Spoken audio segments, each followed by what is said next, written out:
Lovely to have your company this morning at Northgate. It's the final of our 5 election OBs. We're on Twitter. Follow us on the ABC Hobart Facebook page, and you can check out the issues there. After news at 9 o'clock, a very local sports segment coming up. Unfortunately, no Croft this morning if you want to get your fishing tips, but we'll pick that up maybe or next Friday. Croft will be back.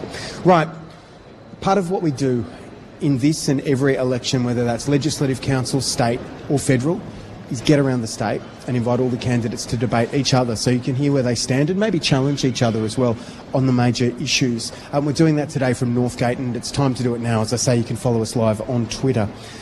Andrew Wilkie, if this is the climate election, and please everyone jump in, feel free to, everyone's got a microphone. If this is a climate change election, wouldn't it be better for people that care about this issue to vote for the major parties that are deciding that policy in the corridors of power?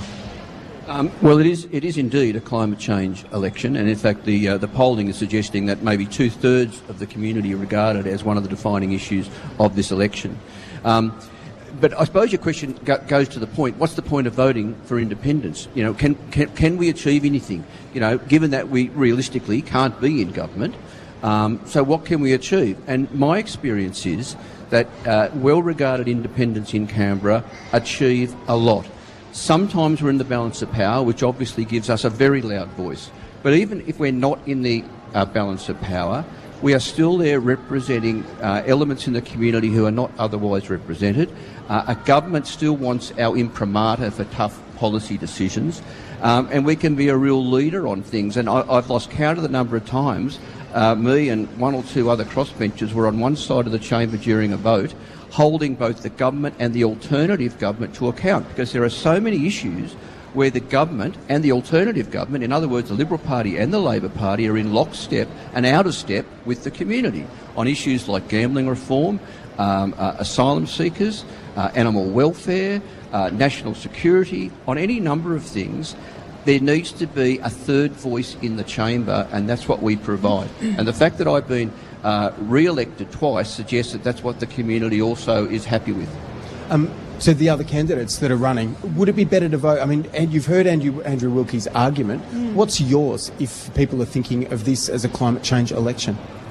Well, I think generally put, Ben McGregor from Labor. Andrew's been in now 3 terms. His big issues still haven't been addressed. We still haven't got gambling reform.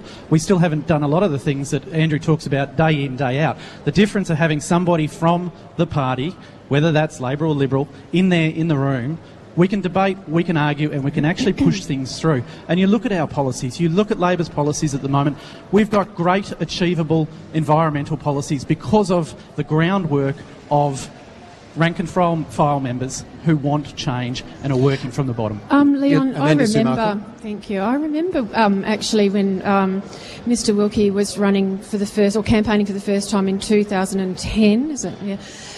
He had a sign on the side of the road on Elizabeth Street which was clocking up the number of the money, the dollars spent on pokies. And obviously that, that's a very unattractive figure.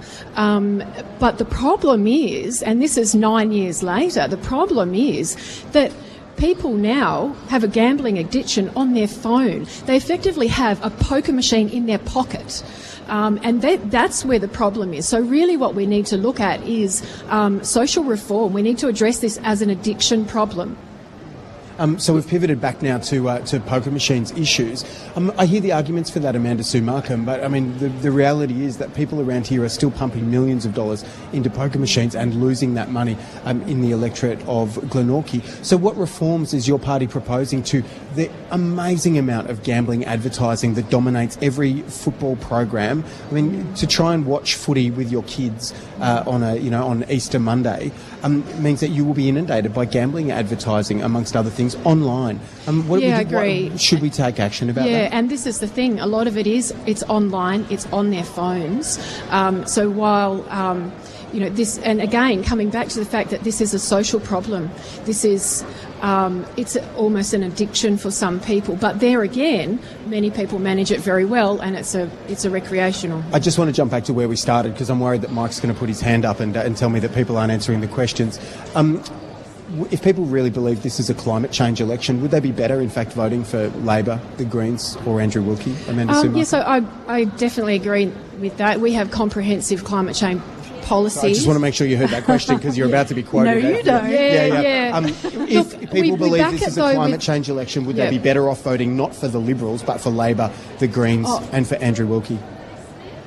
If people want to see comprehensive climate policy, would they like some of our previous Look, with the comments did? Liberals, you won't see a lot of panic. We're not in a panic about climate change. That's because myself being a nurse and having to respond to emergency situations, I work in cardiology, so a cardiac arrest, for example, the thing you really don't want in the room is somebody panicking. What you need is somebody who knows exactly what they're doing and gets about putting into action those things that need to be done. In that example, the United Nations just put out a release, or was it the WHO that put out that release out of the New York Times ran with 2 days ago that said there is a climate emergency. If the doctor says that, shouldn't you be treating it? And the UK Parliament. Yeah, absolutely. Everyone knows this is a climate we've got 10 emergency years to other sort than it the out. Liberal Party. Everybody else is talking about needing to do something about this other than the Liberal Party. There's we no need to plan do within something the about it. No, In fact, look, Leon, we might not be panicking so that about people it, are but speaking individually for We one need to moment. panic about Juniper it. Shaw. We need to panic about it. There's more bits per carbon in the air. I think the danger point was 350 bits per million, and we're at 410. So we have an overloaded atmosphere full of carbon, and we don't. And our forests and our seas can't draw down enough carbon. So now we're getting these catastrophic sort of weather events that are going to increase. We don't have time for this.